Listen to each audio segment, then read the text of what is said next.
everyone, welcome back to the channel. You know, it really is true what they say. Time does fly when you're having fun. I can't believe Sighted World Gaming has 43 videos and is now a year old already. So to celebrate this milestone, I've put together a special video that I hope you all enjoy. And a big thank you to everyone that has subscribed and watched the channel up to this point, as none of this would be possible without you all. So let's do this.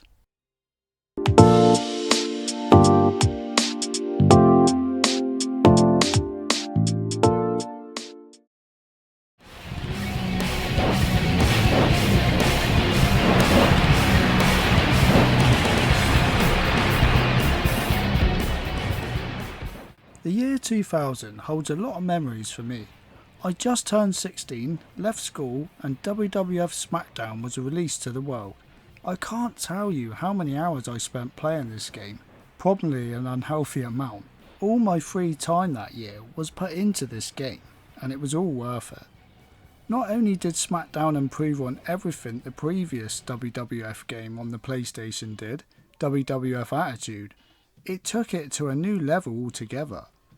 A new game engine was implemented, better graphics, moves were now easy to pull off at the push of a button instead of complicated button combos, and I love the new game modes SmackDown added. Make your own pay-per-view event, King of the Ring, pinfalls anywhere. Basically you can fight anywhere in the backstage area, and it's awesome. And the highlight for me was the season mode, a career mode with branching storylines. I was obsessed with this mode as a teenager. Pick a wrestler from this star-studded roster, or create your own superstar and jump into it.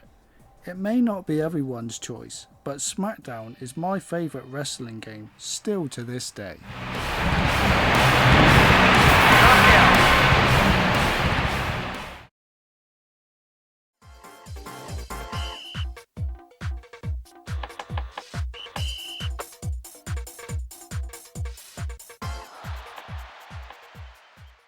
Growing up, most of my friends were playing FIFA or Pro Evo, and I dabbled in them for sure too, but when I wanted my football kick, no pun intended, Premier Manager 99 was and still is my go-to on the PlayStation 1.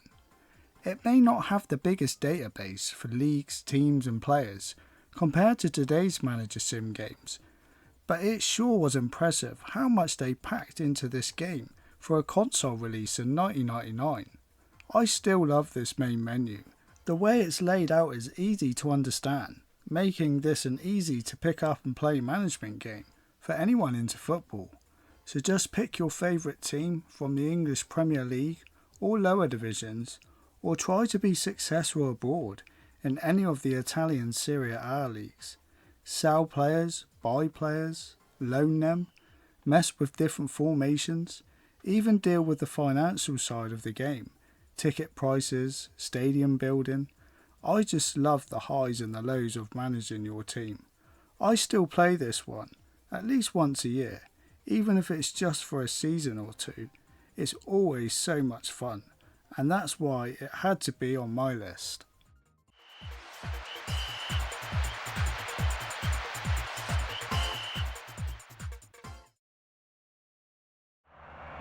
Three, 2, 1, go! The race is on. Show 'em what you've got. Any regular viewers of the channel will not be surprised to see Rage Racer on this top 10 list, as I've done a full review of the game and expressed how much it means to me. So if you haven't already, feel free to watch the Rage Racer review on the channel for my full thoughts. All the Namco Ridge Racer games on the PlayStation 1 are all great time, but this entry is in a league of its own for me. Win races, earn points for finishing in the top 3 on the grid, to buy cars and upgrades, and make your way through 5 classes until you reach the top, becoming the ultimate Rage Racer. There may only be 4 tracks here, but they're great, and personally I never get tired of racing through them. Combine this with the great gritty edge look that the game has, and the great arcade racing, Rage Racer is still a timeless classic.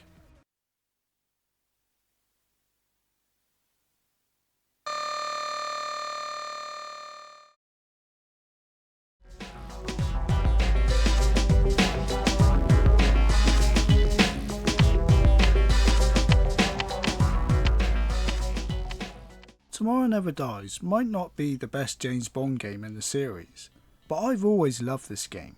It follows the plot of the movie beat for beat, spread across 10 stages.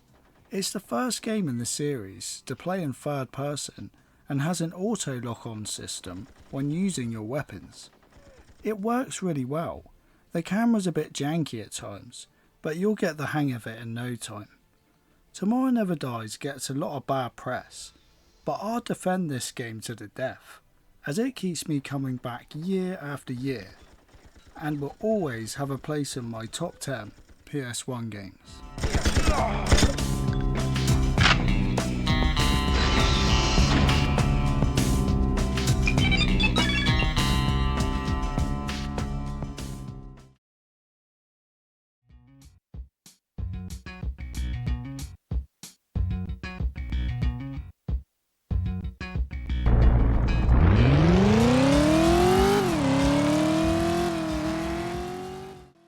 The summer of 1999 holds some special memories for me.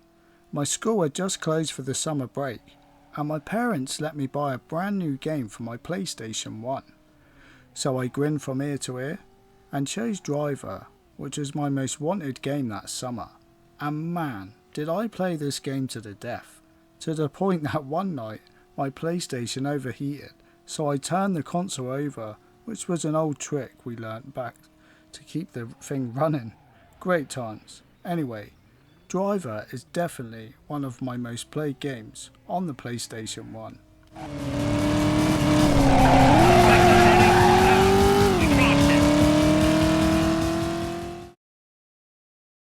It all began as an ordinary day in September. An ordinary day in Raccoon City. A city controlled by Umbrella. No one dared to oppose them, and that lack of strength would ultimately lead to their destruction. I suppose they had to suffer the consequences of their actions.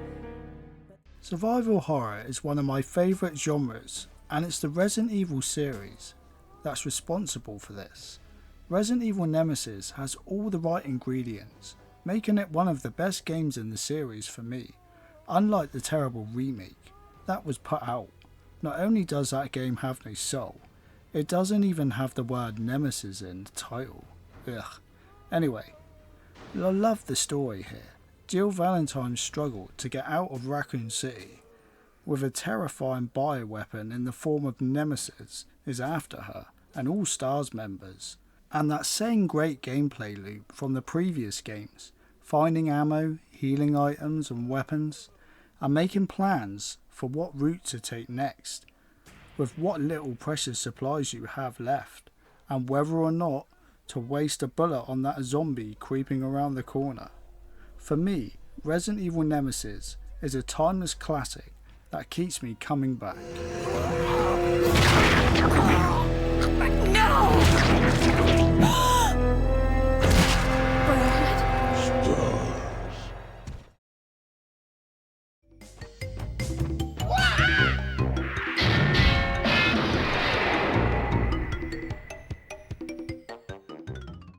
The PlayStation 1 has some good platformers, but there's one that truly stands out as an all-time great for me. Yes, you all know who I'm talking about, Crash Bandicoot. All three games are great on the system, but the one I had to put on this list is the one that started it all, way back in 1996.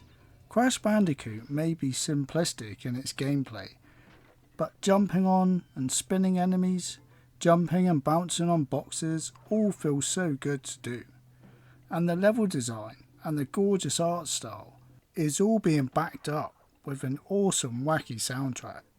Whether just playing through casually or trying to challenge yourself and find all the crystals, Crash Bandicoot is a great time still to this day.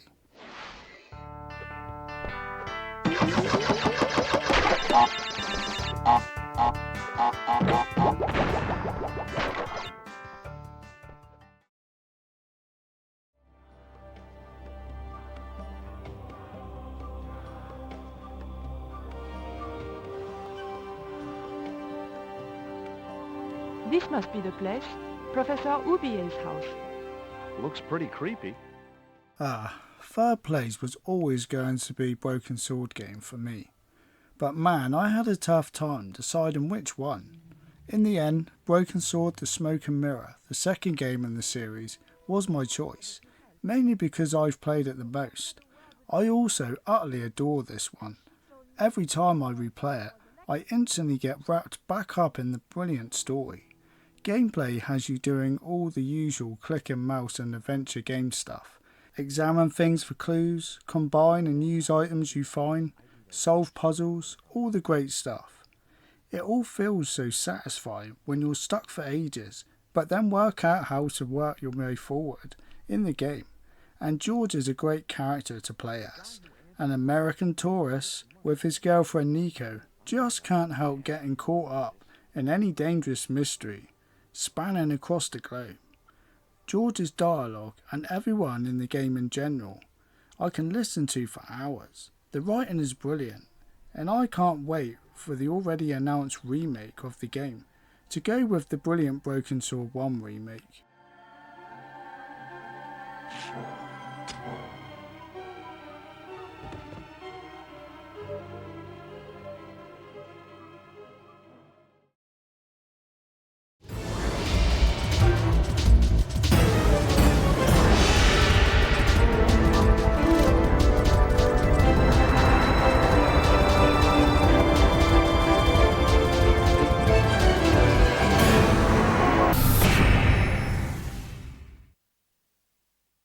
You know, it's crazy to me just how many people pass this game off for just being Resident Evil with dinosaurs, when that really isn't the case. Yes, the master Shinji Mikami created the series with the first game, and yes, I can't deny Resident Evil's gorgeous pre-rendered backgrounds and tank controls aren't being reused here, but the gameplay loop is completely different. I mean, this is a survival horror game at heart, finding healing items and key items and all that good stuff. But combat here is more arcade structured.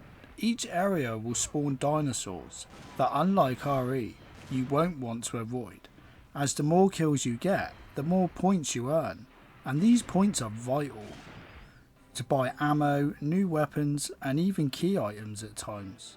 I just love everything about this game.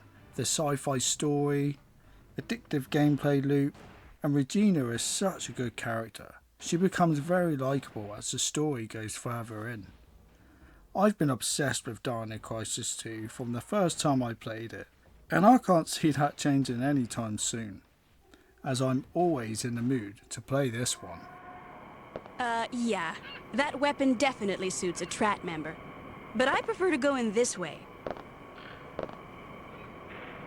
See ya, Mr. Barbarian.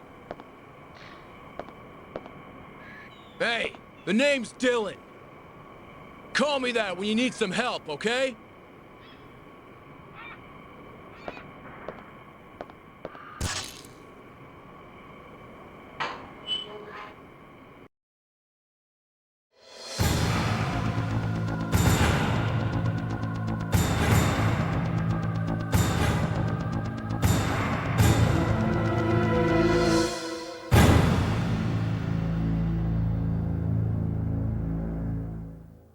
I can honestly say I've had a lot of great gaming experiences in my life, but none of them have imprinted on me like Resident Evil 2. It was literally the first survival horror game I played. The story, Claire, a young woman looking for her brother, and Leon, a cop turning up for his first day on the job, only for them both to be caught up in the middle of a zombie apocalypse, trying to survive the terrors of Raccoon City.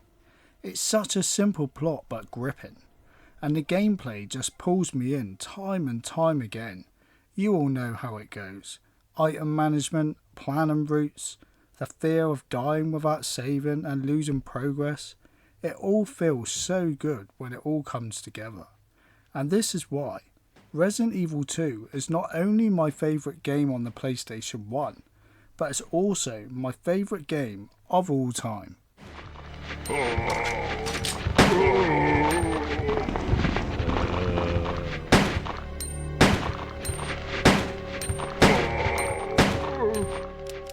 So there you have it, I hope you all enjoyed my list, and feel free to put your PS1 top 10 games down in the comments.